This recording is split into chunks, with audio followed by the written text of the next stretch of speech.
वेदांत साधना वारकरी गुरुकुल गेली 12 वर्ष, तसं तर 14 वर्ष हे संस्कार शिबिर राबवते, पण कोरोनामध्ये लॉकडाऊनमध्ये 2 वर्ष वेस्ट गेली, वाया गेली. तशी वाया नाही म्हणता यायची, आमच्यासारखे कुठेतरी 4-2 जण येऊन बसून गेले, परंतु ती असं जाहीर करता येईना. पण ही तपपूर्ती संस्कारांची ज्यावेळेस या मुळशी तालुक्यामध्ये संस्कार शिबिर काय हे नक्की माहीत नव्हतं, तेव्हापासून परमादरणीय निवृत्ती महाराज बोरकर शास्त्रीजी हे शिबिर राबवण्याचा प्रयत्न करतायत. अगदी फ्लेक्स लाव, प्रिंटिंग स्वतःच कर, दारोदारी जा, प्रत्येकाच्या घरात सांग. संस्कार शिबिर ही काळाची किती गरज आहे. उद्याचा येणारं आपल्यावरचं आक्रमण म्हणजे परधर्मियांचं म्हणा किंवा संस्कृती कसली विकृतीच तिचं ते आक्रमण येतं आहे आपणावर. या सगळ्या गोष्टींचा त्या ज्ञानचक्षूंनी त्यांनी अंदाज घेतला आणि हे शिबिर राबवणं या डोंगर दऱ्यात देखील किती महत्त्वाचं आहे. कारण शहराकडून पाश्चात्यांकडून शहराकडे आणि शहराकडून गावांकडे या संस्कृतीचं विकृतीकरण होत चाललेलं आहे. त्या अनुषंगाने महाराजींनी केलेला हा छोटासा प्रयत्न म्हणजे इवलंसं रोप लावलं होतं. आज एवढी लेकरं, जवळजवळ 100-125च्या पुढं लेकरं आज या ठिकाणी उपस्थित आहेत. हे आपण सर्वांनी परमादरणीय निवृत्ती महाराज बोरकर शास्त्री, वेदांत साधना वारकरी गुरुकुल आणि या सगळ्या नियोजन मंडळावर ठेवलेला हा विश्वास आहे. जे लेकरू आपण आपल्या नातेवाईकाकडे एखाद दुसरा दिवस ठेवत नाही, ते तुम्ही 18 दिवस इथं ठेवलं तुमच्या स्वतःसाठी. एकदा टाळ्या वाजवा, कारण तुमची पाठण थोपटता यायची नाही तुम्हाला. खूप मोठं कार्य वेदांत साधना वारकरी गुरुकुल करत आहे. एरवी निवासी मुलं या ठिकाणी शिबिरामध्ये या वेदांत साधना गुरुकुलामध्ये राहत आहेत. आजही इथून पुढे ॲडमिशन स्वीकारले जातील आणि आशीर्वादासाठी इथं काही छोटी मंडळी येत नाहीत. परमादरणीय स्वामीजी या ठिकाणी उपस्थित आहे, ज्यांचं दर्शन दुर्लभ आहे. त्यांच्याजवळ जाणं तुम्हाला मला सहज शक्य नाही. आपणाला कल्पना नाही या मुळशी तालुक्यात कोणाचे चरण लागलेत. बीडला वेदांत साधनास्थली मोठा आश्रम आहे. परमादरणीय निवृत्ती महाराज बोरकर शास्त्री यांनी स्वामीजींकडे प्रत्यक्ष चरणाजवळ बसून पांतस्थ अध्ययन केलं, पूर्ण केलं आणि ते या ठिकाणी त्या वेदांत स्थलीतील जे काही थोडं बहुत ज्ञान त्यांनी कमावलं ते इथं वाटण्यासाठी ते या ठिकाणी आहेत आणि आज प्रत्यक्ष गुरुचरण या गुरुकुलाला लागलेले आहेत. त्यामुळे तुम्ही आम्ही सगळे भाग्यवान आहोत की आज त्यांच्या पावन उपस्थितीमध्ये स्वामीजींच्या आशीर्वादामध्ये आपण सगळेजण आपल्या लेकरांना, तसं 18 दिवस आपली लेकरं दूर होती, प्रत्येकाला ओढ लागली, बोलूशी वाटेना, काय करावं करेना, पापे घ्यावे, पटापटा जवळ घ्यावं, काय करावं कळेना, किती हडबड गडबड करत होतात. पण आता थोडासा धीर धरा. आपल्या लेकरांवर 15, 16, 17, 18 दिवस जे काही संस्कार झालेत ते आता आपल्या चांगल्या उघड्या डोळ्यांनी पहा. कशा प्रकारे एरवी ते आपल्या पाया पण पडत नव्हतं आणि आता त्याला त्या सगळ्या गोष्टींची जाणीव झालेली आहे. आता सगळ्या प्रकारची कामं करतील, शिक्षण घेतील. त्या संस्कारांना तसंच हळूवार अंकुरित होऊ द्या, म्हणून थोडी शांतता घ्या आणि हा सुंदरसा कार्यक्रम या ठिकाणी संपन्न होईल. मी आदरणीय निवृत्ती महाराज बोरकर शास्त्री यांना विनंती करेल की दीप प्रज्वलनाने आपण कार्यक्रमाची सुरुवात करणार आहोत. आदरणीय शास्त्रीजींना विनंती राहील. परमपूज्य स्वामीजींचा आदेश आहे की दीप प्रज्वलन ज्या आचार्यांनी इथं 18 दिवस सेवा केली, म्हणजे ज्यांनी ज्ञान दिलं, ज्ञानदान दिलं आणि दीप हे ज्ञानाचं प्रतीक आहे, तो दीप उजळण्याचं कार्य त्याच आचार्यांनी करावं असं स्वामीजींचा आदेश आहे. सगळे आपले प्रमुख आचार्य, विनंती राहील आपल्या शुभ हस्ते या ठिकाणी दीप प्रज्वलन होत आहे. दीप प्रज्वलनासाठी आचार्य मंडळींना विनंती. आदरणीय प्रमोदजी महाराज काळे, महादेवजी महाराज तौर, आदरणीय बंडेवाड महाराज आपणास विनंती, तुकारामजी महाराज आरोटे आपणास विनंती, सारंगदादा क्षीरसागर. जैसी दीपकळिका धाकुटी, जैसी दीपकळिका धाकुटी, परी बहु तेजाते प्रगटी.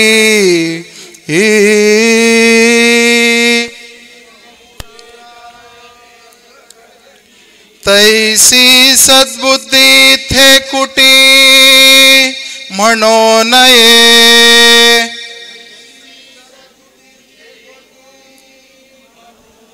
पुंडलिक वरदा हरि विठ्ठल श्री ज्ञानदेव तुकाराम पंढरीनाथ भगवान की, माऊली ज्ञानेश्वर महाराज की, जगद्गुरु श्री संत तुकाराम महाराज की जय। बोलो रे भाई सब संतन की जय। जय श्री राम, जय जय श्री राम। सगळ्यांनी डोळ्याला पाणी लावा विद्यार्थ्यांनी। नेत्रोदक स्पर्शः, हात जोडा सगळेजण। केशवाय नमः, नारायणाय नमः, माधवाय नमः, गोविंदाय नमः, विष्णवे नमः, मधुसूदनाय नमः, त्रिविक्रमाय नमः, वामनाय नमः, श्रीधराय नमः, ऋषिकेशाय नमः, पद्मनाभाय नमः, दामोदराय नमः, संकर्षणाय नमः, वासुदेवाय नमः, प्रद्युम्नाय नमः, अनिरुद्धाय नमः, पुरुषोत्तमाय नमः, अधोक्षजाय नमः, नारसिंहाय नमः, अच्युताय नमः, जनार्दनाय नमः, उपेन्द्राय नमः, हरये नमः, श्रीकृष्ण परमात्मने नमो नमः, श्रीमन्महागणाधिपतये नमः, इष्टदेवताभ्यो नमः, कुलदेवताभ्यो नमः, ग्रामदेवताभ्यो नमो नमः, स्थानदेवताभ्यो नमो नमः, वास्तुदेवताभ्यो नमो नमः, वाणीहिरण्यगर्भाभ्या नमः, लक्ष्मीनारायणाभ्या नमः, उमामहेश्वराभ्या नमः, आदित्यादिनवग्रहदेवताभ्यो नमो नमः, सर्वेभ्यो देवेभ्यो नमो नमः, सर्वेभ्यो ब्राह्मणेभ्यो नमो नमः, एतत्कर्म प्रधान देवताभ्यो नमो नमः, माता पितृदेवताभ्यो नमो नमः, निर्विघ्नमस्तु। सुमुखस्य एकदन्तस्य कपिलो गजकर्णकः, लम्बोदरस्य विकटो विघ्ननाशो गणाधिपः, धूम्रकेतुर्नाध्यक्षो बालचन्द्रो गजाननः, द्वादश एतानि नामानि यः पठेत् शृणुयादपि विद्यारम्भे वा ये च प्रवेशे निर्गमे तथा संग्रामे सङ्कटे चैव विघ्नस्तस्य न जायते। शुक्लाम्बरधरं देवं शशिवर्णं चतुर्भुजं प्रसन्नवदनं ध्यायेत् सर्वविघ्नोपशान्तये। आभिप्सितार्थसिद्ध्यर्थं पूजितो यः सुरासुरैः सर्वविघ्नार्थ तस्मै गणाधिपतये नमः। सर्वमङ्गलमाङ्गल्ये शिवे सर्वार्थसाधिके शरण्ये त्र्यम्बके गौरी नारायणे नमोस्तुते। सर्वदा सर्वकार्येषु नास्ति तेषां मङ्गलम्। येषां हृदयस्थो भगवान् मङ्गलायतनं मरिः तदेव लग्नं सुदिनं तदेव ताराबलं चन्द्रबलं तदेव विद्याबलं दैवबलं तदेव लक्ष्मीपते ते गिरिगो स्मरामि। लाभस्येषां दयस्येषां कुतस्येषां पराजया येषामिन्दिवरश्यामो हृदयस्थो जनार्दन। यत्र योगेश्वर कृष्णो यत्र पार्थो धनुर्धनः तत्र श्रीविजयो भूतेर्ध्रुवानि तिरुमतिर्मम। सर्वेश्वरम्भगारेषु त्रयस्त्रिभुवनेश्वरः देवादिशन्दुनो सिद्धिं ब्रह्मेशान जनार्दन। विनायकं गुरुमानं ब्रह्म विष्णुमहेश्वरान् सरस्वतीं प्रणम्यादौ सर्वकार्यार्थसिद्धये। विष्णुर्विष्णुर्विष्णुः श्रीमद्भगवतो महापुरुषस्य विष्णुराज्ञया प्रवर्तमानस्य अद्य ब्रह्मणोदिते प्रार्थे श्रीश्वेतवाराहकल्पे वैवस्वतमन्वन्तरे अष्टायुं कलियुगे कलिप्रथमे चरणे भरतवर्षे भारतखण्डे जम्बूद्वीपे दण्डकारण्यदेशे गोदावर्याः दक्षिणे तीरे कृष्णवेण्योत्तरे तीरे शालिवानशके बौद्धावतारे रामक्षेत्रे रामरामाश्रमे अस्मिन् वर्तमाने क्रोधीनां संवत्सरे उत्तरायणे वसन्तऋतो महामङ्गलप्रथमासोत्तमे मासे वैशाखमासे शुक्लपक्षे आद्य च चतुर्थ्यां तिथौ अद्य वासरस्तु मन्दवासरे अद्य दिवसनक्षत्रे मृगदिवसनक्षत्रे मिथुनस्थिते वर्तमाने चन्द्रे मेषस्थिते श्रीसूर्ये वृषभस्थिते श्रीदेवराजगुरु शेषेषु ग्रहेषु यथायतं राशिस्थानानि स्थितेषु सत्सु शुभनाम शुभकर्ण एवं गुणविशेषणविशिष्टायां शुभपुण्यतिथौ। हातावर थोडंसं पाणी घ्या, त्याच्यात थोड्याशा अक्षता टाका। प्रत्येकाने आपापल्या नावाचा उच्चार करा। विद्यार्थ्यांनी गोत्र माहिती असेल तर गोत्राचा पण उच्चार करा। सगळेजण उजव्या हातात पाणी घ्या, डाव्या हातात घेतले। उजव्या हातात पाणी घ्या, उजव्या हातात पाणी घ्या। मागे मनातल्या मनात पूजा करा। आपल्या आई वडिलांना स्मरण करा आणि मागे बसलेल्या पालकांनी त्याच्या ज्याच्या आई वडिलांचं पूजन मनातल्या मनात स्मरण करून करा। सगळेजण म्हणा मम आत्मना श्रुती स्मृती पुराणोक्त पुण्यफल प्राप्त्यर्थम अस्माकं सकल कुटुंबानां क्षेम स्थैर्य आयुः आरोग्य ऐश्वर्य अभिवृद्ध्यर्थम मनिच्छितो कामना सिद्ध्यर्थम श्री सद्गुरु माता पितृ चरण कमल पूजन महम करिष्ये। हातातलं पाणी खाली सोडा, हात जोडा, गणपतीची प्रार्थना करा. वक्रतुंड महाकाय सूर्यकोटी समप्रभ निर्विघ्नं गुरुमे देव सर्वकार्येषु सर्वदा. हे रम्मत्वमे हे अंबिका त्र्यंबकात्मज सिद्धिबुद्धिपते त्रक्ष लक्षलाभप्यतुपितः नागास्य नागारत्वं गणराज चतुर्भुज भूषदस्वैर्देव्ये पाशाङ्कुशप्रश्वतैः आवाहयामि पूजार्थं रक्षार्थं च मम कृतो यः गत्यग्रहणतं पूजां कृतं च रक्ष मे. महागणपतये नमो नमः. ध्यानं नमरपयामी. आवाहनार्थे आसनार्थे नमस्कारां नमरपयामी. आईवडिलांच्या पायावर अक्षता वा. ओम सहस्रशिरिका पुरुका सहस्राक्ष सहस्रपात सभूमि निर्भतस्फृत्वा त्यतिर्दशाङ्गुलम् अवनार्थे अक्षतां नमरपयामी. ओम पुरुख एवेदं निर्भञ्जद्भूदञ्जस्वाव्याम् उतामृतशेषानो जदन्नेनातिरोति आसनार्थे अक्षतां नमरपयामी. थोडंसं पाणी लावा पायाला. ओम एतावानस्य महिमातो जायांश पुरुकः पादोस्य विश्वभूतानि त्रिपादस्य अमृतन्दिवी पाद्यं नमरपयामी. हळदी कुंकू अक्षदान एक फूल असं पायावर ठेवा. ओम त्रिपादूर्ध उदयत पुरोगाः पादोस्याः भवत्मनः ततो व्यक्वं व्यक्रामत्सः शनानजनाभि हस्तयोः अर्घ्यं नमरपयामी. परत पाणी लावा थोडंसं. ओम ततो विराड जायत विराजो अधिपूर्वकः सजातो अतिरक्षत पश्चात भूमिमोदो पुरः अर्घ्यान्तरेण आचमनीयं नमरपयामी. परत पाणी लावा. ओम तस्मात् यज्ञात् सर्वभूताः समृद्धं मृगदाज्यं पशुंस्तांचक्रे वायव्यानारण्यग्राम्याशजे स्नानीयं नमरपयामी. तुमच्याजवळ रुमाल असेल तर ते पाय पुसून घ्या आईवडिलांचे.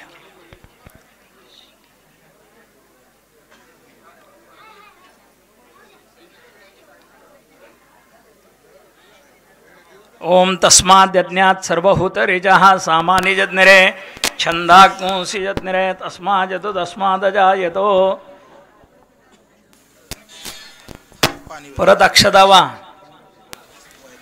वस्त्रोपवस्त्रार्थे यज्ञोपवितार्थे अलंकरणार्थे अक्षदां नमरपयामी. गंध लावा पायाला.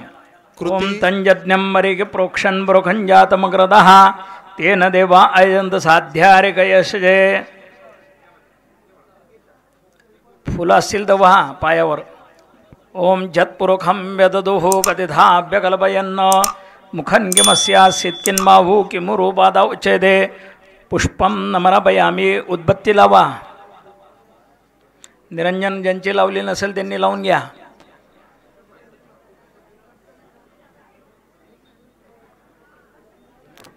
दोनच उद्बत्त्या लावा, जास्ती नका लावू. उद्बत्ती सावकाश सावकाश वळा. वनस्पतिरसो धूपो गंधहाढ्यवंदोत्तमः अग्रेयः सर्वदेवानां धूपोऽयं प्रतिगृह्यतां. धूपं नमरपयामी. ओळली का उद्बत्ती? ते एका ठिकाणी गोळा करा कोणीतरी, बाजूला ठेवून द्या उद्बत्त्या त्या सगळ्या. धूपं नमरपयामी. निरंजन लावा.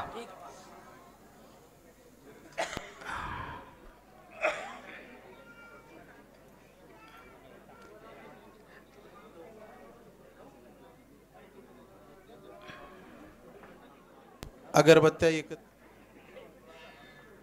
निरंजन लावले का सगळ्यांनी? हातात घ्या.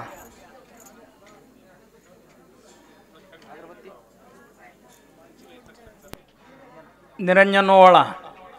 ओम चंद्रमा मनसो जात चक्षुः सूर्यो अजायत श्रोत्राद्वायुश्च प्राणश्च मुखादग्निरजायत.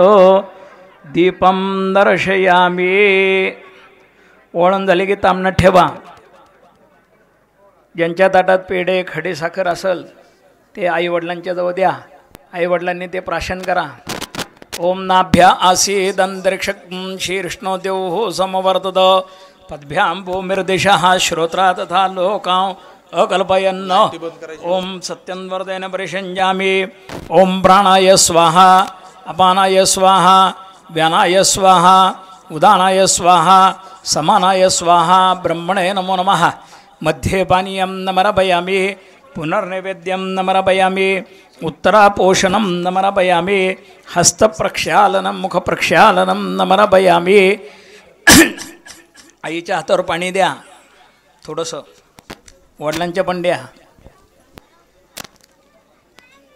हात पुसून घ्या.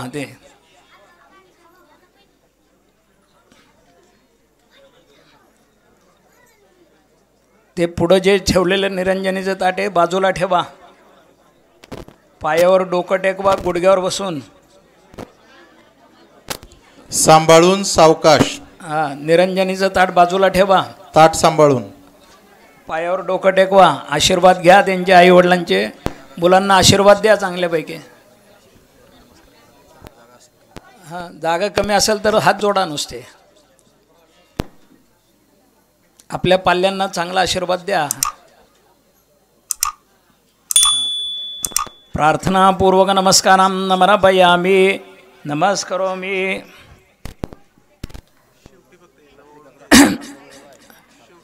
आता ज्यांच्याजवळ हार आहेत त्यांनी आई वडिलांना हार घाला.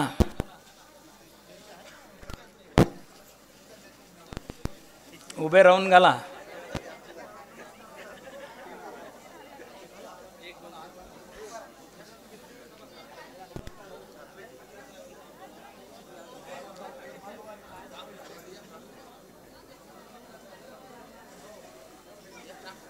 हार गळ्यात ठेवा. 5 मिनिटं राहू द्या.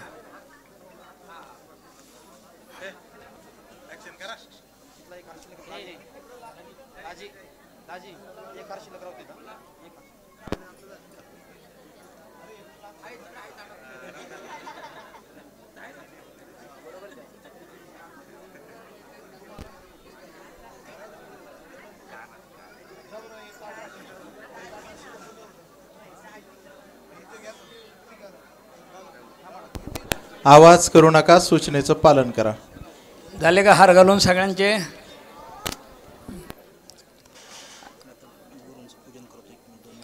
आता गुरुपूजन होणार आहे. सगळ्यांनी हात जोडून आहे त्याच जागेवर बसून राहा.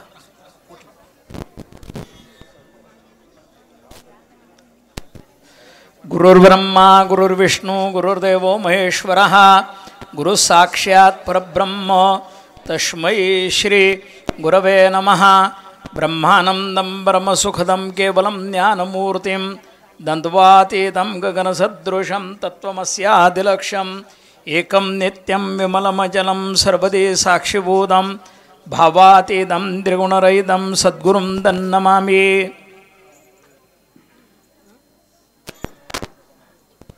सद्गुरुभ्यो नमो नमः. ध्यानं नमरपयामि. अवनार्थे असनार्थे अक्षतां नमरपयामि. पाद्यं नमरपयामि. अर्घ्यं नमरपयामि. अर्घ्यान्तरेण आचमनीयं समर्पयामि. स्नानीयं नमरपयामि. सद्गुरुभ्यो नमो नमः. वस्त्रोपवस्त्रार्थे वस्त्र असेल तर घाला गुरूंना.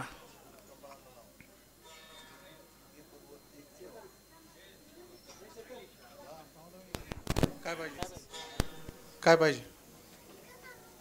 हां.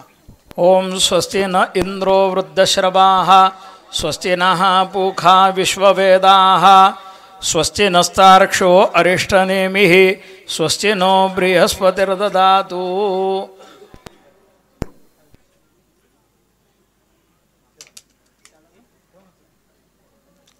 हार घ्या. मल्यादिनी सुगंधिनी मालत्यादिनवे प्रभो मया निदानि पुष्पाणि पूजार्थं प्रतिगृह्यताम्.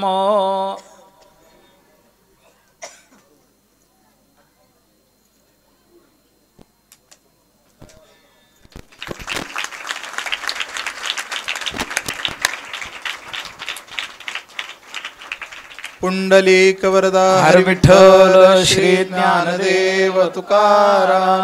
पंढरीनाथ भगवान की जय. माऊली ज्ञानेश्वर महाराज की जय. जगद्गुरु संत तुकाराम महाराज की जय. सब संतन की जय. जय श्री राम. जय जय श्री राम. दिव्याच्या प्रकाशात मुलांनी आपल्या आई वडिलांना ओवाळायचे. सावकाश सावकाश ओवाळायचे. ओम इदक् अभिः प्रजननं मे अस्तु दशवीरक् दर्भगण प्रजासनि पशुसनि लोकसन्य भयसनिः अग्निः प्रजां बहुलाम्ने करोत्वन्नं वयोरेतो अस्मासु दत्तो आरार्तिक्य दीपं दर्शयामि. ओम आ ब्रह्मन् ब्राह्मणो ब्रह्मवर्चसे जायता महाराष्ट्रे राजन्यः शूर इखभ्योतिव्याधि महारथो जायतां दोग्ध्रे देनुरोडा नड्वानाशुः सप्तिः पुरंदिर्जोखा जिष्णुरथेष्टाः सभेयो जुवास्य यजमानस्य वीरो जायतान्निकामे निकामेनः पर्जन्यो वरिगतो बलवत्यो न ओकदयः पश्यन्दांजो कक्षेमो नः कल्पदाम ताट खाली ठेवा सावकाश बसा खाली सगळेजण लाईट लावली तरी चालेल आता लाईट ऑन कर रामकृष्ण हरी अज्ञानतिमिरान्धस्य ज्ञानाञ्जनशलाकया चक्षुरन्मिलितं येन तस्मै श्री गुरुवे नमः तस्मै श्री गुरुवे नमः तस्मै श्री गुरुवे नमः। आज आपल्या या वेदांत साधना वारकरी गुरुकुलामध्ये ध्येय शुद्धीकरण संस्कार शिबिर तपपूर्ती संस्काराचे या शिबिराला सुरुवात करून 12 वर्षाचा कालावधी पूर्ण झालेला आहे, म्हणजे एक तप झालेला आहे। आणि दरवर्षीच अनेक विद्यार्थी 100, 125, 150 अशा आकड्याने या ठिकाणी प्रत्येक पालक आपल्या विद्यार्थ्यांना शास्त्रीजींच्या या गुरुकुलामध्ये या शिबिरामध्ये त्यांच्या प्रत्येक विद्यार्थी असेल विद्यार्थिनी असेल त्यांच्याकडे सुपूर्द करतात। सर्व पालकांना माहिती असतं की आपला जो पाल्य आहे की उद्याचा हा सुजाण नागरिक घडावा, त्यामध्ये संस्कार असावे। आणि आजच्या या काळामध्ये थोडंसं पुढं बोलण्या अगोदर आपलं परमभाग्य आहे, महत्भाग्य आहे, पूज्य स्वामीजी या आश्रमामध्ये आलेले आहेत। बोरकर शास्त्रीजींनी ज्यांच्याकडे अध्ययन केलेले आहे, स्वामीजींचा अधिकार सर्वांना ज्ञात आहे, श्रुत आहे, तरी परंतु एकदा सांगतो, आळंदीमध्ये आत्ता फार मोठा कार्यक्रम झाला। पूज्य गोविंददेव गिरीजी यांच्या 75व्या निमित्त तो कार्यक्रम होता। त्या कार्यक्रमामध्ये भारतातील भारताबाहेरील सर्व दिग्गज मंडळी त्या ठिकाणी आमंत्रित केलेले होते। बाबा रामदेव असतील, रमेशभाई ओझा होते, जगद्गुरू शंकराचार्यांनाही आमंत्रित केलेलं होतं। मुख्यमंत्री उत्तर प्रदेशचे योगी आदित्यनाथजी ते संन्यासी या हेतून केलेले मुख्यमंत्री म्हणून नव्हतं आमंत्रित केलेले। त्यानंतर आपल्या महाराष्ट्रातील सर्व मंत्री उपमुख्यमंत्री सर्वजण त्या ठिकाणी होते। स्वामीजींनाही आमंत्रित केलेलं होतं। त्यावेळेस स्वामीजींनी त्या ठिकाणी पहिलं वाक्य बोललं, मोठी माणसं कशी असतात। स्वामीजी म्हटले की या कार्यक्रमामध्ये गोविंददेव गिरीजी महाराजांनी मला बोलवलंय, पण का बोलवलं अजून हे माझ्या काही लक्षात आलं नाही। त्यावेळेस गोविंददेव गिरीजी महाराजांनी सांगितलं की महाराष्ट्रामध्ये असे एकमेव संन्यासी आहेत की ज्यांनी वेदांताची परंपरा आणि विद्यार्थ्यांना शिक्षण ह्या दोन्हीही गोष्टी अव्याहतपणे चालू ठेवलेल्या आहेत। म्हणजे माझी काय वानू आता न पुरे ही वाणी किंवा उगाच मस्तक चरणी ठेवीजे हेची भले, एवढ्या मोठ्या व्यक्तिमत्वापुढं त्यांचं काही वर्णन करणं किंवा बोलणं वास्तविक हे चुकीचं आहे। परंतु आपल्याला ज्ञान व्हावं, माहिती व्हावं, हे आपल्या महाराष्ट्राचं वैभव आहे। आणि ते ज्ञान परंपरागत आलेलं जे ज्ञान असतं ते ज्ञान शास्त्रीजींनी त्या ठिकाणी संपादन केलेलं आहे। आणि त्याच ज्ञानाचा या ठिकाणी ती ज्ञानगंगा प्रवाहित केलेली आहे आपल्या मुळशी तालुक्यामध्ये। हे एकतर मुळशी तालुक्याचं भाग्य आहे की या ठिकाणी वेदांत साधना गुरुकुल स्थापित केलंय। वास्तविक आजच्या काळामध्ये जर विचार केला तर प्रत्येक पालक धनानं दुःखी नाहीत, शारीरिक काही पीडा असेल त्याने एवढे दुःखी नाहीत, परंतु ज्याची संतती ऐकत नसेल तो पालक सर्वात दुःखी असतो। ज्या बापाचा मुलगा वडील सांगतात परंतु मुलगा ऐकत नाही, जे करू नको म्हणलं ते करतो, वयात आल्यानंतर बरोबरीचा जर एकदा मुलगा झाला तर पालकाचंही काही चालत नाही। आणि तो आपल्या बरोबरीचा होण्याच्या अगोदरच जर त्याच्यामध्ये संस्कार रुजू केले तर निश्चितच ती दुःखाची वेळ येणार नाही। अनेक असे पालक आहेत या ठिकाणी बसलेले आहेत, बाहेरही आहेत, महाराष्ट्रभर आहेत, जगभर आहेत की ते आपल्या संततीला इतके काही त्रस्त आहेत। वाम मार्गाने ज्यावेळेस मुलगा जातो किंवा अपेय ज्यावेळेस पान करून येतो त्यावेळेस आईवडिलांना जे दुःख होतं त्यापेक्षा मोठं दुःख मला वाटतं त्यांच्या जीवनात कुठलंच नाही. धन नसेल एखाद्याकडं त्याला एवढं दुःख नाही, शारीरिक काही पीडा असेल त्याचंही त्याला एवढं दुःख नाही, परंतु संतती ज्यावेळेस बिघडल्या जाते त्यावेळेस सर्वात वाईट वाटतं. आणि म्हणून आपला मुलगा कोणाच्या संगतीत जातो याच्यावर पालकांनी फार आत्तापासूनच लक्ष द्या. एकदा मोठा झाल्यानंतर मुलगा तुमचं ऐकू शकत नाही, मुलगा असो मुलगी असो. संगतीत माणसं इतके काही बिघडतात आणि अशा काही टोळ्या सध्या सक्रिय झालेल्या आहेत प्रत्येक ठिकाणी. एखादा मुलगा जर हुशार असेल, चांगलं कॉलेज करत असेल, चांगला अभ्यासात त्याचं लक्ष असेल, त्याची वर्तणूक चांगली असेल, तर त्याला बिघडवण्याचं काम आवर्जून केलं जातं. असे कित्येक तरी विद्यार्थी आहेत किंवा टुकार मुलं आहेत की त्या मुलाला बिघडवायचं आणि आपल्यामध्ये सामील करायचं. ह्या ज्या मोठमोठ्या गँग तयार झालेल्या आहेत, नाव घेत नाहीत गँगचं, मला बऱ्याच यायचं माहिती आहे, त्यामध्ये जास्तीत जास्त विद्यार्थी जो मुलांचा भरणा आहे तो मुलांचा भरणा आहे महाराज 17 वर्षाच्या आतील भरपूर मुलं आहेत. 20, 22, 25 वयाचे कमी सापडतात. कारण का? ते नाबालिक आहेत, त्यांच्या हाताने गुन्हे करून घ्यायचे. असे अनेक प्रकरणे आहेत. त्यामध्ये मी तुम्हालाच सांगत नाही, आमच्यासारख्यांची सुद्धा काही मुलं समाविष्ट होतात. कारण संताचे ते आप्त नव्हती संत, म्हणून प्रत्येकाने ते जपलं पाहिजे. एवढी खबरदारी पालकांनी अवश्य घ्या म्हणेल मी. आणि विद्यार्थ्यांनी सुद्धा जे या ठिकाणी ज्ञानग्रहण केलं त्याचा अध्याय विसरू नये. 12वा अध्याय पाठ केला, 15वा अध्याय पाठ केला, 12व्या अध्यायाचे त्यांनी ओव्या पाठ केलेल्या आहेत, काही त्यांनी सुभाषितं पाठ केलेले आहेत. त्याचं त्यांना विस्मरण होऊ नये याकरता प्रत्येक पालकांनी त्याला जाणीव करून द्या. सकाळी स्नान झाल्याबरोबर तू काय शिकलेल्या शिबिरामध्ये तेवढा अध्याय एकदा वध. 2-3 महिने जर सारखा वधवून घेतला तर मृत्यूपर्यंत परत अध्याय विसरत नाही. परंतु जर तुम्ही म्हणून नाही घेतला तर तो लगेच विसरतो. का? ती भगवंताची वाणी आहे. भगवंताची संस्कृत वाणी मुखामध्ये थांबण्यासाठी तपश्चर्येची आवश्यकता लागते.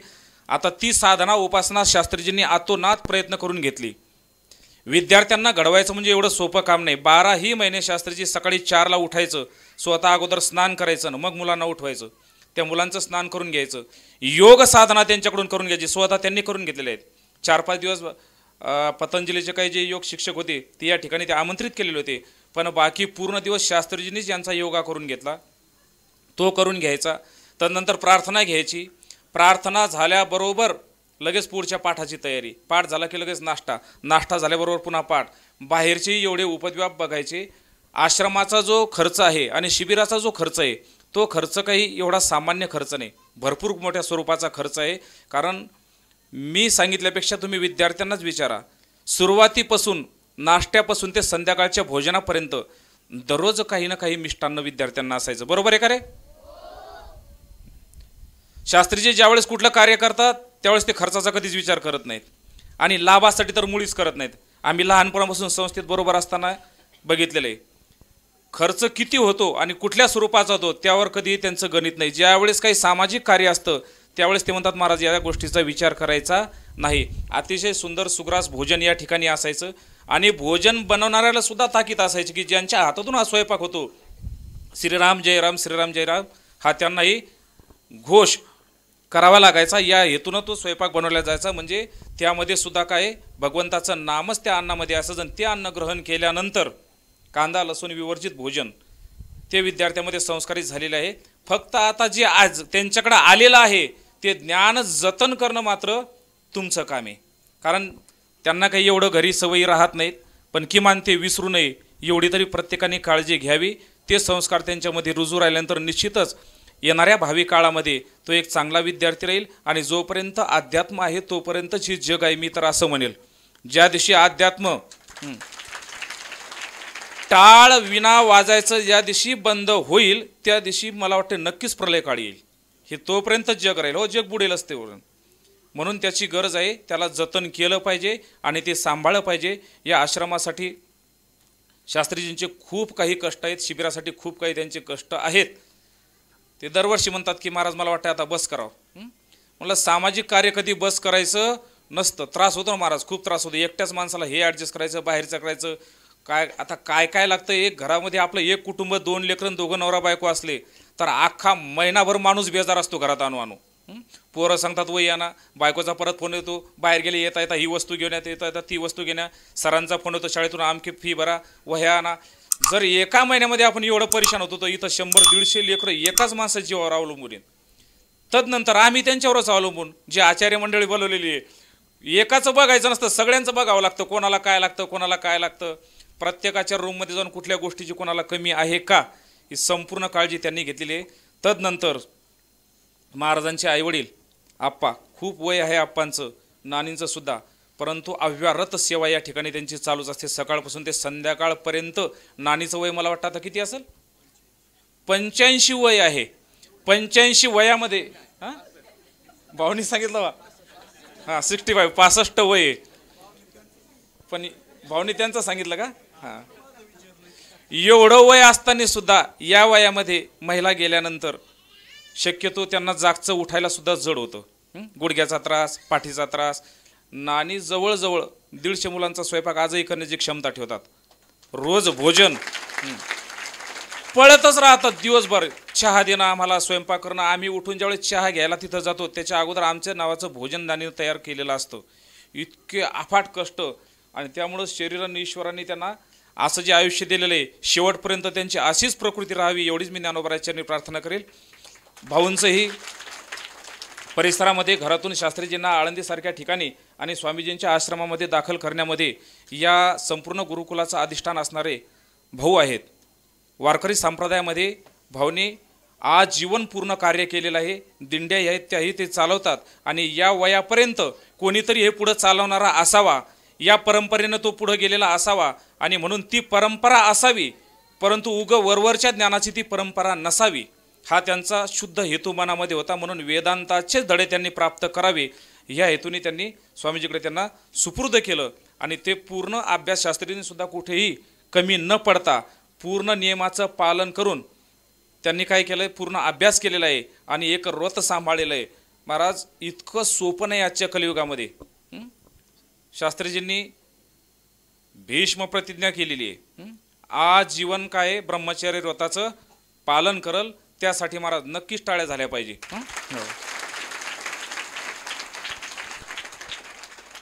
आजच्या या वैज्ञानिक काळामध्ये आणि संपूर्ण पाऊल आणि आचरण शास्त्रीजींचं प्रत्येकाला आचरण्याजोगं आहे, इतकं ते शुद्ध स्वरूपाचं आहे. आणि त्याचबरोबर या कार्यक्रमामध्ये संपूर्ण प्रसिद्धी असेल, यूट्यूबचं माध्यम असेल, प्रत्येका कामामध्ये शास्त्रीजींना हातभार लावणारे हरिभक्तपरायण आमचे आदरणीय शेखरजी महाराज जांभूळकर ते या ठिकाणी आलेले आहेत. आणि त्यांचंही तेवढंच तोला मोलाचं. महाराष्ट्रामध्ये ज्यांचं गायन क्षेत्रामध्ये फार मोठं नाव आहे, ज्यांचं गाणं फार सुंदर आहे, ज्यांचा आवाज फार सुंदर आहे, ज्यांची तपश्चर्या गाण्याविषयी अफाट स्वरूपाची आहे, ते आदरणीय पूज्य हरिभक्तपरायण तुकारामजी महाराज आरोठे गुरुजी या ठिकाणी आले. गुरुजींनाही मी धन्यवाद देतो. तदनंतर आमचे मृदंग अलंकार, जी मृदंग विशारदपर्यंत विद्यार्थी जात नाहीत. विशारद होणंच पहिली गोष्ट अवघड आहे. विशारदच्या पुढचा अलंकार आहे, आणि अलंकाराचीही जे परीक्षा येतात ते म्हणजे हरिभक्तपरायण महादेव महाराज तौर पुणे विद्यापीठामध्ये. तदनंतर नुसतं मृदंगामध्येच त्यांची ख्याती नाही, ते संस्कृत एम.ए. आहेत. तदनंतर त्यांनी गुरुजींकडे संपूर्ण वेदांताचा चांगला सूत्रबद्ध अभ्यास केलेला आहे. अशा सर्व गोष्टीने परिपूर्ण असणारी व्यक्ती म्हणजे आदरणीय हरिभक्तपरायण महादेवजी महाराज तौर गुरुजी सुद्धा या ठिकाणी विद्यार्थ्यांना शिकवायला लाभले, हे एक परम भाग्य आहे. आदरणीय हरिभक्तपरायण ज्ञानेश्वर महाराज बंडेवाड, ज्यांनी आळंदीमध्ये राहून वेदांताचे धडे तर घेतलेच, सुंदर कीर्तन करतात, वेदांतही आहे, पण त्यानंतर विशारदपर्यंत अलंकारपर्यंत ज्यांनी गायन क्षेत्रामध्ये पूर्ण विद्या मिळवलेली आहे. आदरणीय पूज्य विष्णू महाराज सोळंके गुरुजीकडे त्यांनी पूर्ण हा गायनाचा अभ्यास केलेला आहे. गुरुजींनाही मी धन्यवाद देतो, आणि गुरुजींचं मार्गदर्शन विद्यार्थ्याला लाभलेलं आहे. त्यानंतर हरिभक्तपरायण नवनाथ महाराज नाईकवाडे महाराज, सुंदर मराठवाड्यामध्ये प्रसिद्ध कीर्तनकार, तर तरुण वयापासूनच ते आतापर्यंत, म्हणजे आताही ते तरुण काही वृद्ध नाही झाले अजून, परंतु एक ज्ञानाची धुरा आणि अखंड वेदांताची धुरा. उगाच चुटके चाटकीचे कीर्तन नाहीत. कीर्तन हा विनोदाचा किंवा हसण्याचा विषय नसतो. आता समाजामध्ये लोक त्या ओघानं चाललेले तो ते त्यांचा भाग आहे, परंतु सूत्रबद्ध जे महाराजांचं मनोगत, जे तुकोबाऱ्यांनी ज्या हेतूने गाथा लिहिला, ज्ञानोबाऱ्यांनी ज्या हेतूने ज्ञानेश्वरीचं लिखाण केलेलं आहे, त्या पद्धतीचं ज्ञान लोकांच्या गळी उतरवावं ही आमच्या संस्थेची शिकवण आहे. आणि ती चाकोरी न सोडता त्या चाकोरीनेच पूर्ण जीवन चालवतात नवनाथ महाराज. तदनंतर आमच्या संस्थेचे उत्तराधिकारी, ज्या संस्थेमध्ये आम्ही सर्वांनी शास्त्रीजीने आम्ही ज्ञानग्रहण केलं, वैकुंठवासी गुरुवर्य कुंभार गुरुजी, फोटो आहे की या मुळशी तालुक्यातील पिरंगुट गावचे रहिवासी, हे वैभव आहे महाराष्ट्रामध्ये. कलियुगातील फार मोठे थोर संत की ज्यांनी आपलं जीवन, गुरुजी शालेय शिक्षक होते, शिक्षक असताना पिरंगुटची काही त्यांनी स्वतःची जमीन विकली, घर विकलं, ड्युटीचा येणारा पूर्ण पैसा आळंदीमध्ये जागा घेतली आणि फार मोठी बिल्डिंग मांडली. त्या बिल्डिंगमध्ये कोणाचं 1 रुपयाची सुद्धा वीट नाही. स्वतः गुरुजीने स्वतःचे पैसे त्याच्यात घातलेले. ड्युटी करायची, आलेला पैसा त्या ठिकाणी लावायचा आणि विद्यार्थ्यांना फुकट. आम्ही ज्यावेळेस संस्थेमध्ये ॲडमिशन घेतलं 93ला 1 रुपयासुद्धा फी नव्हती ना. आजही कुंभार गुरुजी वारकरी शिक्षण संस्थेमध्ये 1ही रुपया फी घेतली जात नाही. विद्यार्थ्यांना फ्री शिक्षण दिलं जातं आणि त्या गुरुजींच्या हाताखाली संपूर्ण घडलेले. आणि गुरुजींची जी लेक आहे, गुरुजींना आमच्या मुलगा नव्हता, 3 मुलीच आहेत. त्यापैकी आमच्या ताईसाहेब म्हणजे उज्ज्वला ताईसाहेब, त्यांचे चिरंजीव आदरणीय भाऊसुद्धा एक प्रख्यात वादक, कीर्तनकार असे संपूर्ण तयार असताना भाऊला आमच्या ताईला दिलं, म्हणजे उज्ज्वला ताईला.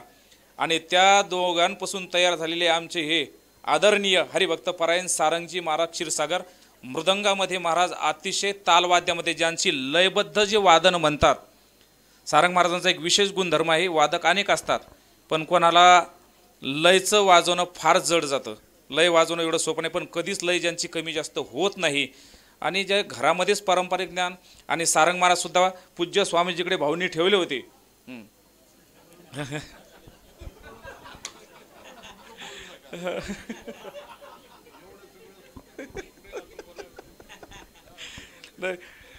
ते हरिद्वारला पण राहिलेले आहेत, स्वामीजीकडे पण राहिले. कसं आहे, साधूला अनेक ठिकाणचा अनुभव असावा हा येतो त्यांनी उदात्त अंतकरणामध्ये घेतला.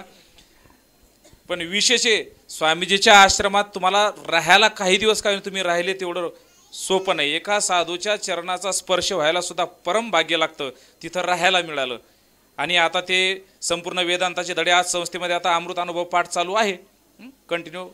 पूज्य हळदे महाराज घेतात, भाऊही काही पाठ घेतात त्या ओघाने. आणि म्हणून सारंग महाराज संस्थेचे कुंभार गुरुजी वारकरी शिक्षण संस्थेचे आमचे उत्तराधिकारी तेच आहेत, म्हणून आम्हालाही ते गुरु समानच आहेत, नवे नवे गुरुवर्यच आहेत. अशी संपूर्ण आचार्य मंडळी या ठिकाणी उपस्थित झालेली आहे आणि विद्यार्थ्यांचा अतिशय सुंदर मार्गदर्शन देऊन त्यांची प्रगती कशी होईल या हेतूने सगळ्यांनी प्रयत्न केलेले आहेत. त्याकरता सर्व गुरुजन वर्गांना मी दंडवत करतो, पूज्य स्वामीजींना मी दंडवत करतो. आणि भरपूर असा वेळ झालेला आहे म्हणून वारीला विराम देतो. रामकृष्ण हरी. पोरांना वेळेत सवय लावलेली बरी, संस्कार लावलेले बरे. कारण उंबरा ओलांडून बाहेर गेल्याच्या नंतर असं एकही ठिकाण नाही की तिथं आपली पोरं किंवा आपल्या पोरी सुरक्षित आहेत. तुम्ही सध्याच्या बातम्या, TV सगळ्यांनी अवेअर आहात.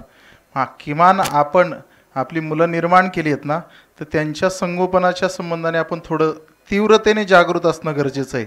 इथं 18 दिवस सोडले म्हणजे काम झालं असं नाही. डोळ्यात तेल घालून त्यांचं रक्षण करावं लागणार आहे, कारण पुढचा येणारा आगामी काळ फार भयानक असणार आहे. तुम्हाला कल्पना नसेल, मॉन्स्टर एनर्जी म्हणून एक प्रकरण तयार झालेलं आहे. ते मगाशी बोलून गेले, काही टोळ्याच्या टोळ्या आहेत आणि इतक्या भयानक आहेत, जाणीवपूर्वक भारतामध्ये, महाराष्ट्रामध्ये जे कथाकार, कीर्तनकार आहेत त्यांच्या आजूबाजूला जे वलय ते ढासळवण्यासाठी कितीतरी प्रयत्न चालू आहेत. तुम्हाला आम्हाला त्याच्या कल्पना नाही आहेत. त्यांची मुलं बिघडवण्याचे प्रयत्न, पैसे लावून टार्गेट करून हे केलं जातं आहे. विचार करा थोडासा आणि आपल्या मुलांना संस्काराच्या संबंधाने थोडं जागृत ठेवा. डेव्हिल एनर्जी, मॉन्स्टर एनर्जी म्हणजे काय? आपली शरीराच्या रात्रीची ह्या भूतांना, पिशाच्य शक्तीला अर्पण करतायत पोरं, आपणाला कल्पना नाही. पुण्यापर्यंत हे प्रकरण आलेलं आहे. थोडं जरा अपडेट राहा, फार अवघड आहे. जर का त्यांना हरिनामाची ही गोडी लावली नाही ना, तर उद्या मुलं आपल्या ताब्यात राहणार नाहीत. त्यामुळे ते थोडं सांभाळून करा. शास्त्रीजी, पवित्राणाम पवित्रम यो मंगलानांच मंगलम. चैत्र महिना उजाडतो, वसंताचं आगमन होतं आणि त्या आगमनाच्या वातावरणामध्ये इथं संस्काराचं बाळकडू देण्याचं अविरत कार्य गेले अनेक वर्ष करू घातलेलं आहे. त्यातलं या रामकृष्ण हरी महाराज, त्यातलं हे 24वं वर्ष, म्हणजे 2021व्या शतकातलं 24वं वर्ष. आणि या 24व्या वर्षामध्ये पदार्पण करत असताना कुठेही त्याची नांदी न करता इथंच बसून, कारण जाहिरात करायची पण त्याला पायबंद माझ्याकडूनच थोडा झाला का जाहिरात थोड्या दिवसासाठी चालत असते आणि बिना जाहिरात केलेलं त्याला जिवंतपणा राहतो, ते कधी मरत नाही. न जाहिरात करता त्याला कधी खंड पडत नाही. आणि म्हणून हे संस्काराचं कार्य करत असताना मधी कोरोनानं थोडं केलं इकडं तिकडं, तदनंतर पुन्हा त्याला उभारी आली आणि उभारी आल्यानंतर आज पाहतो आपण हा मंडप, हा धर्ममंडप आहे.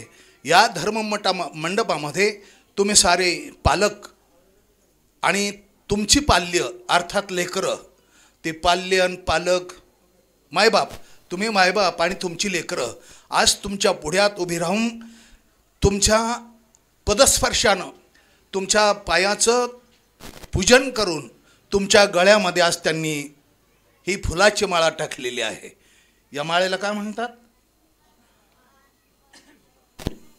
हार म्हणतात. याला हार म्हणतात. जसं तुमच्या गळ्यात तसं आमच्याही गळ्यात आलेलं आहे. म्हणून हा हार मला असं वाटतं आपल्या गळ्यामध्ये शुभमंगल त्यावेळेला एकदा आला होता आहे ना, आला होता ना. आता भयंकर माया हो. आणि मला वाटतं आईपेक्षा आजीला लई माया. आजी आल्यावर तर नातू बापरे बापरे बापरे महामाया. तुम्ही सांगितलं म्हणून चला महामाया. आणि कोणला माहिती आहे त्यांना काय म्हणता, आमचं तसंच आहे. हे लेकऱ्यापेक्षा नातोल भयंकर माझ्या. अहो ते आलाय का सारंग आला का रे आपला? तो मला वाटतं 9-10 वर्षावर होस्तो बरं माझ्यात पुढ्यात झोपत होता, आईच्या पुढ्यात नव्हता. आणि मी त्याला गोंजरून घ्यायचा. असो, पण असली असणारी माया, त्या मायेला बायजूला घालून आपण आपली लेकरं या ठिकाणी आणून घातली. आणि ती घालत असताना कसलीही गै नाही करता माझ्या लेकराला खायला मिळेल का, राहायला मिळेल का, आंघोळीला मिळेल का, कपडे कोण धुईल का, कोण खाऊ घालेल का, एवढी लहान लहान लेकरं आहेत महाराज. काय तो मुलगा तो जाहिरात ते श्रीराज बावकर कुठे रे बाळा तो? हे बघा बघा ये इकडं, ए तो वरी लोकांना पाहू दे. हे बघा हा हे लेकरू किती आहे. हे काय करेल स्वतःची आंघोळ, काय करेल स्वतःचे कपडे, पण तिथं सारं करतंय महाराज. इथं सारं करतं. याच्यासाठी टाळी द्या ना एक बार. म्हणजे हे मागून नको, तुम्हालाच कळलं पाहिजे. याच्यासाठी टाळी मी त्यासाठी मागतो. हे शिववंदनात इतके आवेशात करतो महाराज, काय बोलू नका महाराज. अंतःकरण पिळवटून निघतं, वीर शक्ती सावध होते. असं वाटतं त्या यवनांवर आता जाऊन घाला बघा काय, असं याच्या शिववंदनेनं वाटत असतं. एवढी भयंकर शिववंदना करत असतो तो बाळाबस खाली. म्हणून अधिक न बोलता हे जे धर्मकार्य आहे हे एकाचं नाही, आपल्या साऱ्यांचं आहे. आपल्या साऱ्यांचं आहे. कारण आपण सहकार केला तरच धर्म जिवंत राहील आणि हे कार्य पुढं जाईल, अन्यथा जाणार नाही. बरं, तसंही आहे. या ठिकाणी हा जो तुम्हाला गुरुजी लाभलेला आहे ना महाराज, हा गुरुजी त्याच्या डोक्याला पहा खोच आहे, खोच. इथाशी खोच आहे. कशाची माहिती नसेल तुम्हाला, सांगतो ऐका. ही बोरकरवाडी आपल्या पेछाडीला, ही बोरकरवाडी, या बोरकरवाडीने 16 वर्ष नामसप्ताह केला. आणि त्या नामसप्ताहामध्ये हा हरिपाठाला चुकला. हा शिक्षक ना तुमचा, आता तुम्ही त्यांना गुरुजी जे म्हणता ना, माझा मुलगा आहे तो हरिपाठाला चुकला आणि माझ्या गळ्यात असणारी विना त्याच्या डोक्यात घातली. मला ते पहा तुम्ही चापून, त्याच्या डोक्याला एवढी मोठी खोच आहे, एवढी मोठी. आणि कोणाला माहिती, मला 12-13 नातवंड येतं, पुतण्या येतं. आणि त्या साऱ्या पुतण्यामध्ये मला हा भावला. आणि मी त्याला एक अभंग पाठ करायला दिला. बाळा हा अभंग तू पाठ करशील? करील भाऊ म्हटलं, मला भाऊ म्हणतो. आणि मग त्याने एका दिवसात तो पाठ केला. पिंडांड ब्रह्मांडांतरी दैवत भिन्नाकृती हो अवघड अभंग आहे. आणि तुम्ही त्याला दिला. त्याने एक पाठी असल्यामुळं त्याने पटदिशी मला बस म्हटलं आपलं काम झालं. म्हणजे आपण निवृत्त व्हायला काय हरकत नाही. आता मी जे बोलतोय हे वर टायमाचं आहे माझं, हे वर टाईम आहे, कारण मी 85कडे त्याच्यामुळे हे वर टाईम आहे माझं. पण आता काय करायचं, असू द्या, तुम्ही सण करून घ्या. पण आता हे झालं ना, आता ही परंपरा तयार झाली आता. म्हणून ही परंपरा निभवण्याचं काम आपल्या सर्वांचं आहे. ही परंपरा आपण जर निभवली नाही तर ती निभणार नाही. आणि निभवण्यासाठी ज्यांचे आशीर्वाद भक्कमय आशीर्वाद तया जाती आवडीची ती देवाची कल्याण या आशीर्वादे जाती द्वंद्वे नसुनी. हे द्वंद्व जाईल त्याचं कारण आहे इथे साधूंचे आशीर्वाद आहेत. काय इथं साधूंचे आशीर्वाद आहे. आता याला पहिला आळंदीला टाकला भाऊंकडं. तुम्हाला माहिती नसेल, भाऊंकडं मला वाटतं 35 वर्षापूर्वी भाऊ या इथं कीर्तनाला आले. आणि जवळेकर महाराज, गणपत बाबा जवळेकर ते आले नाहीत. आणि म्हणून त्यांनी डमी पाठवला, भाऊंना पाठवलं. आणि भाऊंना पाठवलं आणि आम्ही तिथे 2 व्यासपीठ चालक होतो आम्ही दोघंजण. मला एक जोडदार आहे आणि ते माझा जोडदार खवळला. म्हणलं आपल्याकडं काय कीर्तन करणं आहे का? महाराजांनी ह्या पोराला कीर्तन कुणला? भाऊंना म्हणले ह्या पोराला कीर्तन नाही करून द्यायचं. मी आपला शांत झालो. म्हणलं आळंदीहून आलेली वस्तू आहे, आळंदीहून आलेलं आहे ना. मी थांबलो. तोपर्यंत भाऊंनी फेटा बांधून तयार होता. आणि ते महाराज म्हणले, मी त्यांचं नाव नाही सांगत बरं आता, ते महाराज म्हणले त्यांना नाही कीर्तन करू द्यायचं, आपण कीर्तन करायचं. आणि असं म्हटल्यावर भाऊंनी फेट्याला हात घातला. असा फेट्याला हात घातला आणि तो फेटावर काढणार तर मी हात ठेवला, दाबला फेटा खाली. मग त्यांच्याकडं कीर्तनाची नियोजन झालं. आणि त्या दिवसाचा अभंग आहे माझ्या लक्षात अजून. संताचे संगती मनोमार्ग गती या अभंगावर जे महाराजांनी कीर्तन केलं आणि जे भावलं महाराज अंतकरणाला का म्हणलं बा असं आपलं काम झालं. इतरत्र न घालवता याला पंडित महाराज क्षीरसागर यांच्या धर्मशाळेत घालायचा. आणि ते घालत असताना त्याची 10वी इथं झाली. इथं याच पंचक्रोशीत याची 10वी झाली. आणि आपल्याला माहिती आहे रिहे परिसरातलं इथं कोण कोण बरं हात वर करा.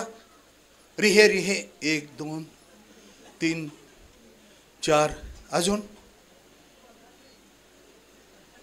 नसू द्यात कोणी, पण जे आहेत त्यांनी इतरांना सांगा या गुरुकुलाच्या पाठीला जो आधार म्हणून पर्वत आहे ना, या गुरुकुलाला पाठीला जो आधार म्हणून पर्वत आहे का नाही, त्या पर्वतावर लेकरांनी पाहिलं, आमच्याही लक्षात नव्हतं, एका डोंगराच्या कड्याला राम ही अक्षर तयार झाली. महाराज ही अक्षर मुलांना बरोबर आहे का? हे मुलांनी सांगितलं महाराजांना. आणि मग आमच्या ते लक्षात आलं, बापरे, पर्वताला अक्षर तयार झाली, राम राम ही अक्षर तयार झाली. महाराज हे याचं कारण असं आहे, भिवू नकोस मी तुझ्या.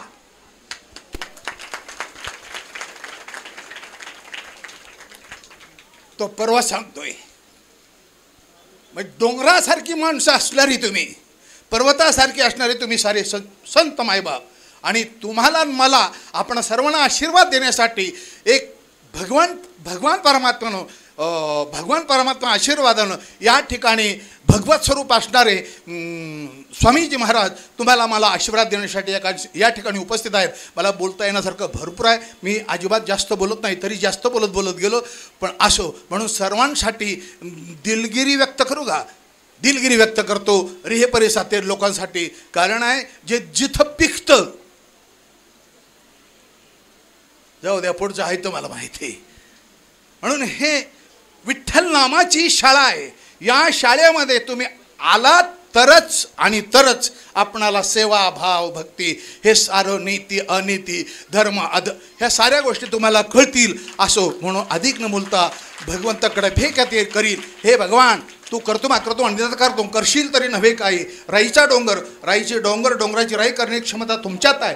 म्हणून आम्हाला सर्वांना महाराजांच्या मुखातून आता काय आशीर्वचन पाहिजेत ती आम्हाला द्या, अशी महाराजांना विनंती. रामकृष्णारी मी थांबतो. राम धन्यवाद. ओम पूर्णमदः पूर्णमिदं पूर्णात् पूर्णमुदच्यते पूर्णस्य पूर्णमादाय पूर्णमेवावशिष्यते। ओम शांति शांति। आज या शिबिराच्या निमित्ताने आपण सगळे आई वडील, शिबिरार्थ्यांना शिकवण्यासाठी असलेली शिक्षक मंडळी, इतर पाहुणे, दर्शक, वरांड्यातली महाराजांचे आई वडील आणि नातेवाईक आणि या गावातील सगळ्या मंडळींना मी सगळ्यांचं कौतुक करतोय की असा हा समारंभ, संस्कार शिबिर, तपपूर्ती झालेली आहे, म्हणजे 12 वर्ष पूर्ण झालेली आहे। इथे या तुमच्या आमच्यासाठी प्रतीक म्हणून शिवाजी महाराज पण बसलेले आहेत। शिवाजी महाराज म्हणजे गो ब्राह्मण प्रतिपालक, बरोबर आहे का? शिवाजी महाराज म्हणजे गो ब्राह्मण प्रतिपालक, हा त्याचा अर्थ आहे। ब्राह्मणाने तुमच्या मुलांचा संस्कार करवला आणि मातृपितृ पूजन केलेलं आहे। आता त्या ब्राह्मणाचं म्हणजे पुरोहिताचं पूजन कोण करणार? सांगा की, उभे राहा, चला ना, मंत्र म्हणून देत, दक्षिणा काढा, 1000 रुपये दक्षिणा काढा, उभे राहा, मंत्र म्हणा। दक्षिणाशिवाय पूर्ण होत नाही काम।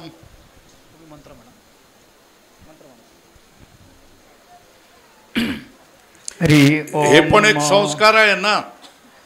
आनो भद्राः ग्रदवो जन्तु विश्वदो दब्धासो अपरीतास उद्भिदः देवानो यथा सदमिद्बृदे असन्नप्रायुवो रक्षितारो दिवे दिवे देवानां भद्रासु मदिरजो यदां देवानाग्निरातिरभिनो निवर्धताम् देवानाग्ं सख्यमुपसेदिमा वयं देवान आयुः प्रतिरन्दुजीवसे तान् पूर्वयानि विदाभूमहे वयं भगं मित्रमदितिं दक्षमश्रिदम् अर्जमणं वरुणक्मो सोममश्विना सरस्वती नः सुभगामयस्करदो तन्नो पातो मयो भुवातु बेगजं तन्माता पृथिवी तत्पिता द्यौः।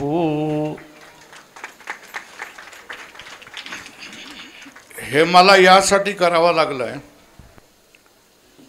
कारण जो माणूस आपणाला संस्कार करेल, धर्माला लावेल, त्याचाच द्वेष करण्याची प्रवृत्ती समाजामध्ये वाढलेली आहे। ब्राह्मणाचा द्वेष करण्याची प्रवृत्ती समाजामध्ये वाढलेली आहे। तिरस्कार करणं, कुत्सितपणे बोलणं, त्याच्या विरुद्ध वागणं, त्याचा मानखंडना होईल, शास्त्राची मानखंडना होईल, धर्माची मानखंडना होईल, अशा तऱ्हेचं वर्तन समाजामध्ये काही प्रवृत्ती करतायत।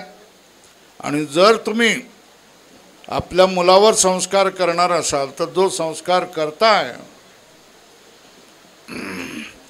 त्याचंही ऋण मानलं पाहिजे। ते सुद्धा योग्य तऱ्हेची दक्षिणा देऊन आणि योग्य तऱ्हेचा सत्कार करत। पाऊस आलेला आहे आणि वेळही खूप झालेला आहे। मी जास्त बोलणार नाही, थोड्याच गोष्टी, फक्त 2, 4, 5 महत्त्वाच्या गोष्टी तुम्हाला सांगतोय। संस्काराविषयी शिक्षक मंडळींनी खूप बोलले, सांगितलं। आपण थांबूया का? हां हां हां, पण पावसात भिजलात तर बर।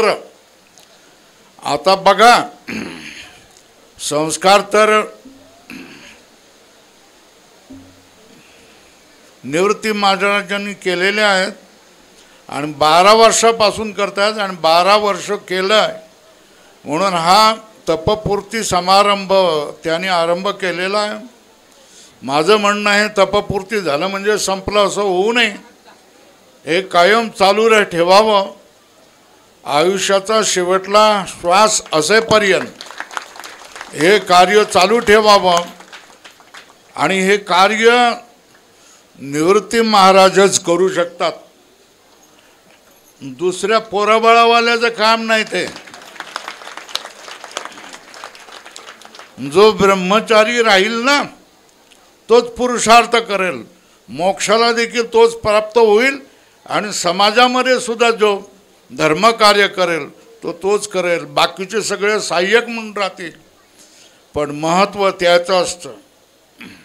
मी माझा निवृत्ती महाराज म्हणून म्हणतोय, माझा निवृत्ती असं मी म्हणतोय कारण माझ्याकडे तो साधक म्हणून राहिलेला होता, 2-1 वर्ष राहिलेला होता आणि माझं त्याच्यावर प्रेम होतं कारण तो एक प्रामाणिक आणि मेहनती अशा तऱ्हेचा साधक होता आणि शिकवणारं त्या ठिकाणी सुद्धा त्याने शिकवण्याचं काम केलेलं आहे आणि इतर ठिकाणी त्याच्या गुरुजीच्या आश्रमामध्ये सुद्धा त्याने शिकवण्याचं काम केलेलं आहे.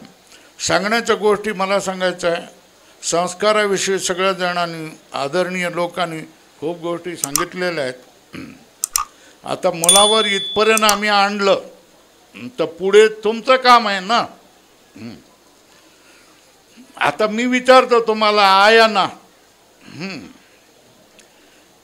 मुलाने तुम्हाला काय म्हणलेलं आवडेल ते सांगा, सांगा ना. आता तोंड उघडा ना. वडिलांना मुलाने आपणाला काय म्हटलेलं आवडेल? नाही ना, उगाच काहीतरी बोलता काहीतरी. हा बघितलं आलं की नाही, खरं आलं की नाही सांग. बाबानं काय म्हणायचं, वडिलांना काय म्हणायचं, पप्पा आहे ना, आणि आईला काय म्हणायचं, मम्मी आहे ना. आणि एखाद्याने जर आई म्हटलं तर ती नवीन इंग्रजी शिकलेली बाई त्या पोरीची किंवा त्या पोराच्या थोबाडात मारते. होय की नाही तेवढं सांगा मला. थोबाडात मारते की नाही मारते? उद्यापासून जर तिने मम्मी म्हटलं तर थोबाडात मारा आणि पप्पा म्हटलं तर थोबाडात मारा. उलटं काम करा.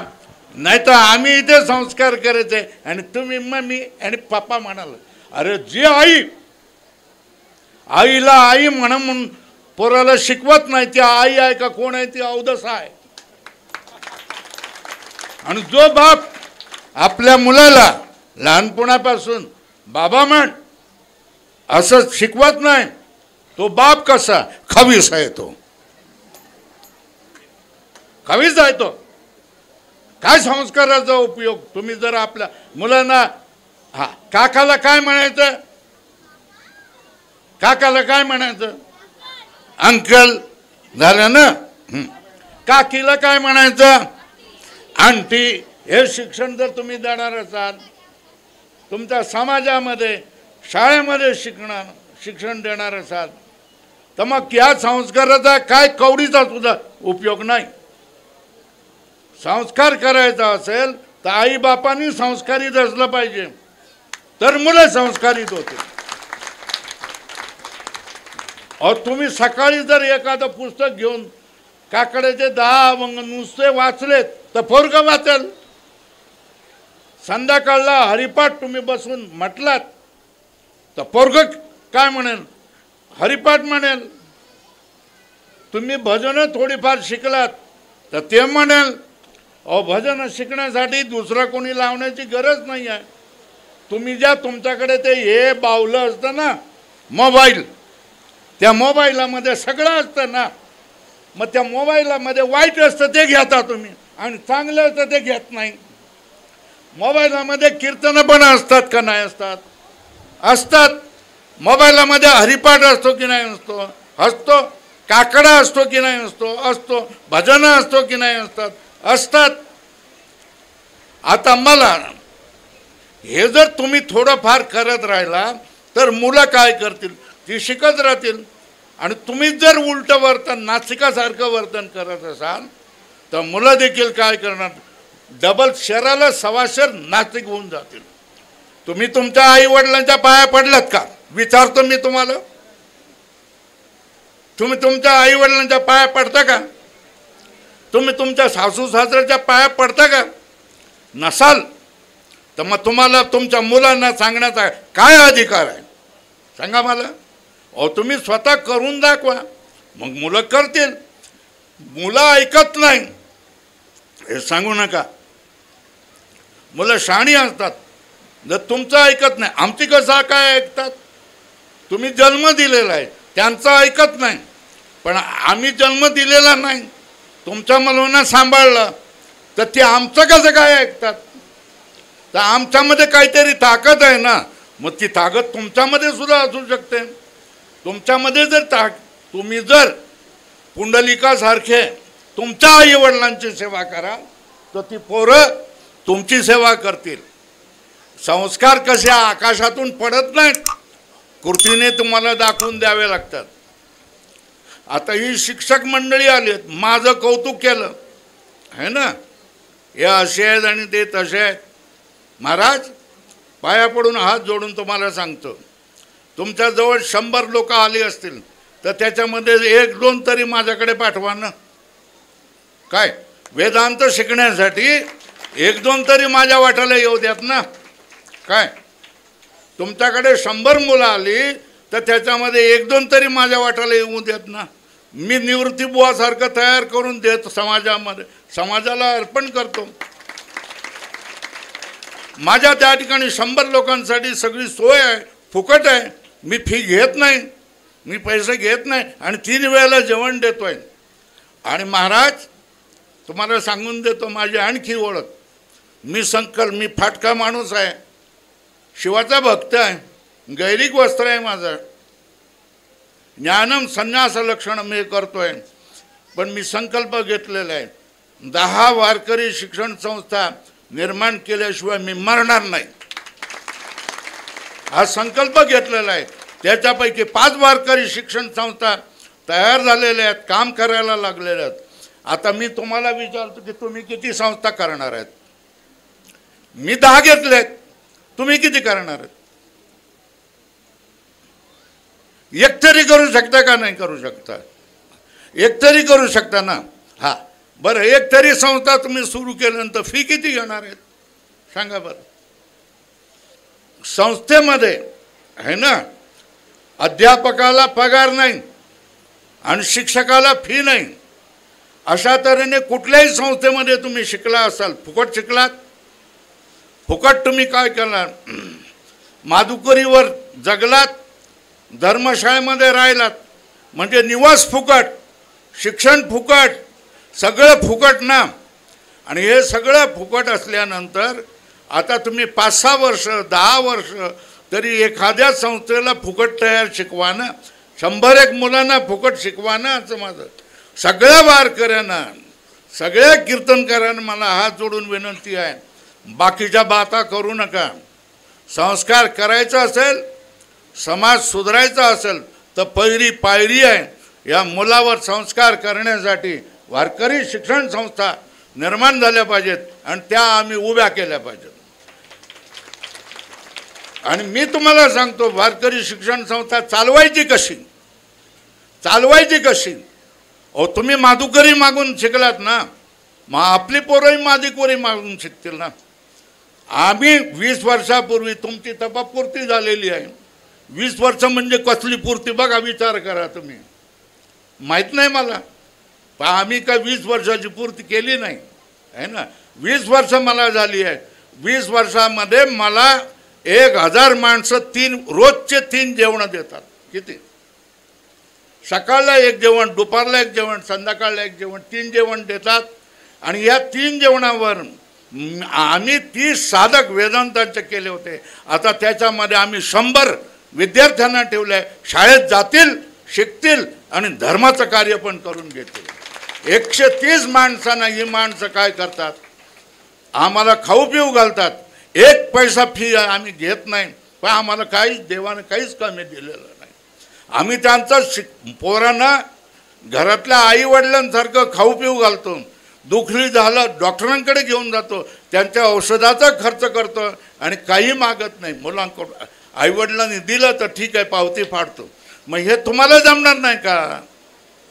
मी तुम्हाला काळजाला लागेल म्हणून मी बोलतोय, जाणून बोलतोय की तुम्ही देखील हा विचार करावा की तुम्ही कशाचा विचार करणार.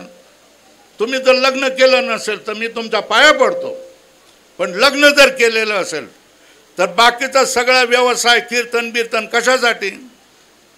बायकोला कपडे घालण्यासाठी ना, बायकोला दागिने देण्यासाठी ना, है ना, बायकोला दागिने देण्यासाठी, मुलांना डॉक्टर वकील करण्यासाठी, ह्याच्यासाठीच ना.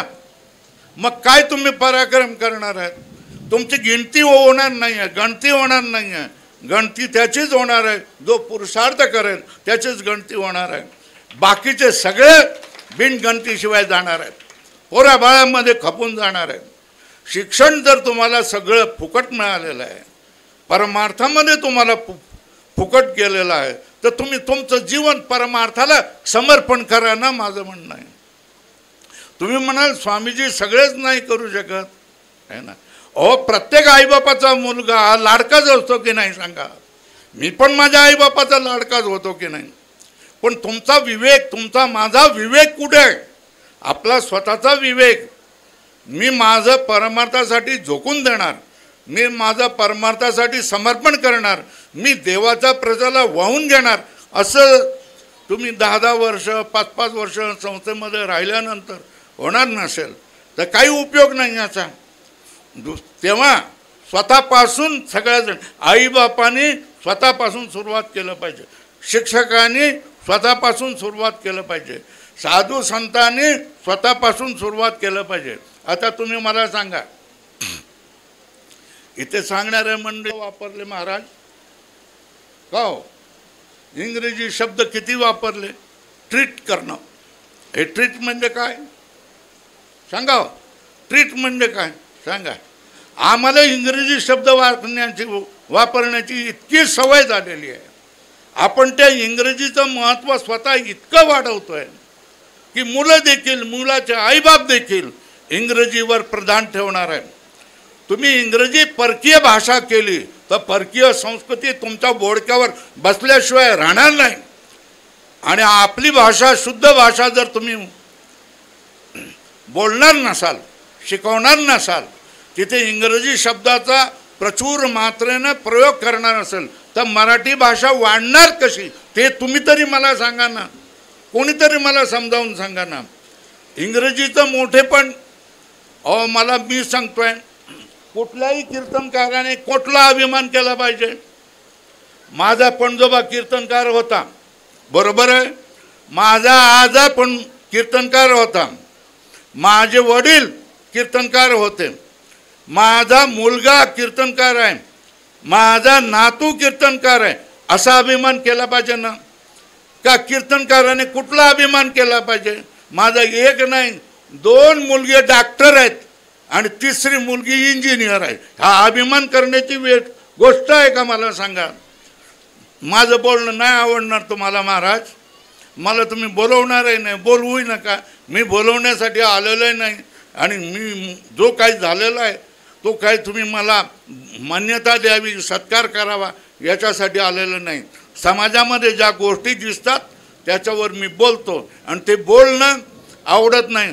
गोड गोडी गोडी गुलाबी, इकडे तुम्ही बी गोड, मी बी गोड, इकडे गोड तिकडे गोड, सगळेच गोड गोड, चला आता गोड गोड, हे असं समाजामध्ये चाललेलं असतं. आणि ह्या गोड गोडीने काय होत नाही, तिखटच लागतं. तिखट असल्याशिवाय तोंडाला चव येत नाही. तशाच तऱ्हेने समाजामध्ये सुद्धा माझ्यासारखी माणसं असावीच लागतात, तेव्हाच डोळे उघडले जातात. भाषा, आपली भाषा, आपला धर्म, आपली संस्कृती, आपलं गाव, आपला देश, याचे सगळे संस्कार आम्ही ह्या लहान बालकामध्ये, अबोध बालकामध्ये काय करले, लहानपणापासून भरले पाहिजेत.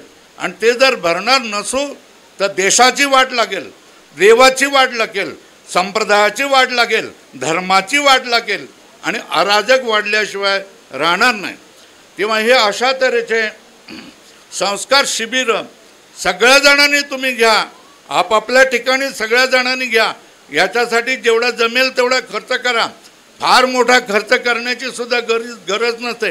एक दुसऱ्याला, आता तुम्ही ह्यांना जसं सहाय्य केलं तसं एक दुसऱ्याला सहाय्य केलं पाहिजे. मी बोरकर महाराजांना धन्यवाद देतो की त्यांचा स्वभावच असा आहे की त्यांच्या सहकार्य करण्यासाठी खूप लोक तयार होतात. हे सगळी एवढी माणसं, आचार्य माणसं रोज शिकवणं ही काय साधी गोष्ट नाही आहे. एवढ्यानं त्याने जमवलं. एवढा सगळा खर्च, पाऊस आहे त्याच्यामध्ये आपणाला स्वस्त बसता यावं म्हणून हे सगळं उभं केलं.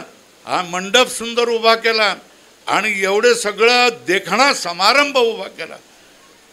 त्यांच्या नियोजन कौशल्याबद्दल मी त्यांचे आभार मानतो, त्यांना आशीर्वाद देतो. माझं एवढंच त्यांना सांगणं आहे की हे गुरुकुल वाढवा, गुरुकुल मोठं करा, याचं मैदान मोठं करा. याचा काय, ह्याच्यामधला आज काय झाली, खेटाखेटी झाली, एकमेकाला थोडंसं स्पर्श झाला, मोकळं मैदान झालं असलं, लांब लचक झालं असतं तर किती अजून देखणा हा समारंभ झाला होईल. पण हे सगळं आमचे बोरकर महाराज हे पुढे भावी काळामध्ये सगळे करतील. तुम्ही सगळ्या मंडळींनी बोरकर महाराजाच्या पाठीमागे दृढपणे उभे राहा. प्रत्येक माणसामध्ये छोटा मोठा दोष असतो, दोषाकडे पाहायचं नसतं, गुणाकडे पाहायचं असतं. ते गुणाकडे पहा, त्यांच्या कौशल्याकडे पहा, त्यांच्या प्रामाणिकपणाकडे पहा, त्यांच्या भक्तीकडे पहा, त्यांच्या कडवेपणाकडे पहा, त्यांच्या ज्ञानाकडे पहा आणि त्यांना सगळ्या जणांनी काय करा, सहाय्य द्या. त्यांच्या पाठीमागे दृढपणे उभे राहा. त्यांच्या आई वडील, माता, भगिनी, मावशा, काक्या सगळ्या या ठिकाणी आलेल्या आहेत आणि त्या राबराब राबत आहेत. मला त्यांचं कौतुक वाटतंय, खूप कौतुक वाटतंय. मला स्वतःला कोणी काकी नाही, आई नाही, बाप नाही, कोणीच नाही आहे आणि बोरकर महाराजांना एवढे सगळे आहेत. मला एका परमेश्वराशिवाय दुसरं कोणी नाही आहे. मी खरोखरच मी अनाथ माणूस आहे. पण गुरुजी आपल्या यांच्यासाठी एवढ्या सगळ्या लोकांनी मदत केलेली आहे. त्या सगळ्या लोकांचे आभार, सगळ्या लोकांना आशीर्वाद. आता मोठा पाऊस जोरात आलेला आहे, आशीर्वाद देण्यासाठीच आलेला आहे. तेव्हा मी संपवतो. जास्त वेळ बोलत राहणं बरोबर नाही आहे. मुलांनाही भूक लागलेली आहेत आणि तुम्हालाही घरी जायचं आहे. बाकीच्या प्रत्येकाचे कार्यक्रम असतात. पुंडलिक वरदा विठ्ठल, श्री ज्ञानदेव तुकाराम, पंढरीनाथ भगवान की जय, माऊली ज्ञानेश्वर महाराज की जय, जगद्गुरु तुकाराम महाराज की जय. नमः पार्वती पतये, हर हर महादेव.